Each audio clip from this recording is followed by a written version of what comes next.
আল্লাহ তাবারক ওয়া তাআলা অনেক গুণে গুণান্বিত করেছিলেন ইমাম বুখারী রাহমাতুল্লাহ আলাইহি। প্রখর স্মৃতিশক্তির অধিকারী ছিলেন ইমাম বুখারী রাহমাতুল্লাহ আলাইহি। আল্লামা কাসতালানী রাহমাতুল্লাহ আলাইহির বর্ণনায় পাওয়া যায়, হাশিদ ইবনে ইসমাঈল হযরত ইমাম বুখারী রাহমাতুল্লাহ আলাইহির সহপাঠী।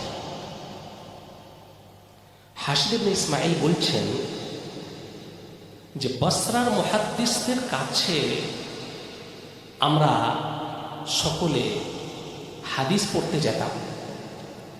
ইমাম বুখারীও যেতেন, আমরাও যেতাম। আমরা সকলে খাতা কলম নিয়ে যেতাম। তখনকার যুগে এই ধরনের ছাপা বই ছিল না। তখনকার যুগে মুহাদ্দিসদের নিকটে, উস্তাদদের নিকট হতে ছাত্ররা যে সমস্ত হাদিসগুলো শুনত, সেই সমস্ত হাদিসগুলো নোট করে নিত। নোট করার পরে তারা সেগুলোকে মুখস্থ করত, ইয়াদ করত। তো হাশিদ ইবনে ইসমাঈল বলছেন যে বসরার মুহাদ্দিসদের কাছে আমরা ইমাম বুখারী সহ সকলে আমরা হাদিস পড়তে যেতাম। আমরা সকলে খাতা কলম নিয়ে যেতাম। যে সমস্ত হাদিসগুলো উস্তাদদের কাছ থেকে শুনতাম, মুহাদ্দিসদের কাছ থেকে শুনতাম, সেই সমস্ত হাদিসগুলো আমরা লিপিবদ্ধ করে নিতাম। সেই সমস্ত হাদিসগুলো আমরা নোট করে নিতাম।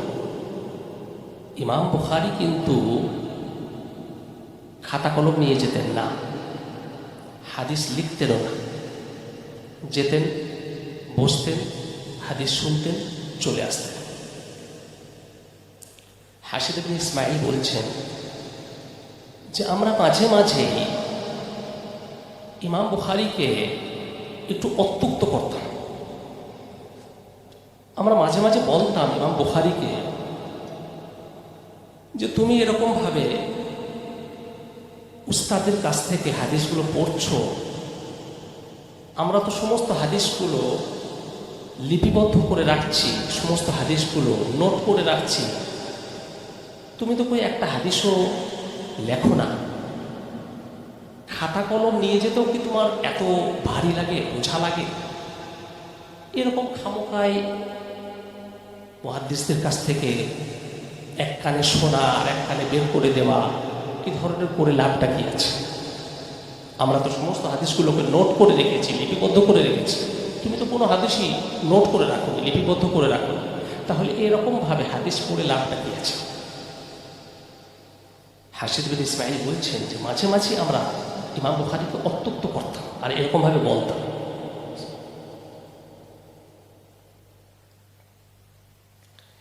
ইমাম বুখারী যখন বারবার এই ধরনের কথা শুনলেন, একদিন হাশিদ ইবনে ইসমাঈলকে বলছেন যে আচ্ছা,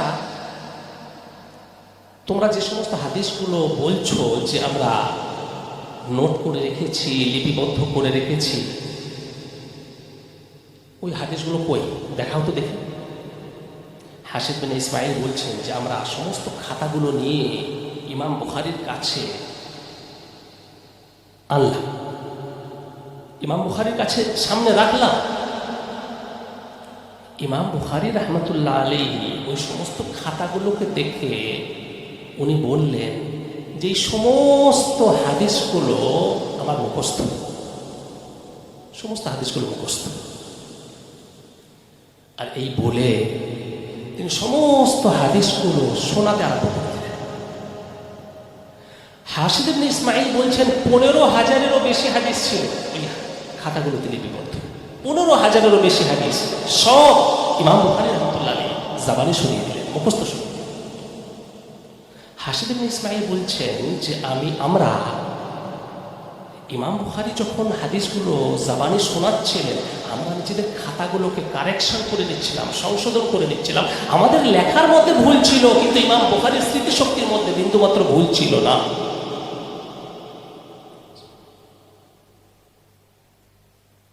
এত প্রখর স্মৃতিশক্তির অধিকারী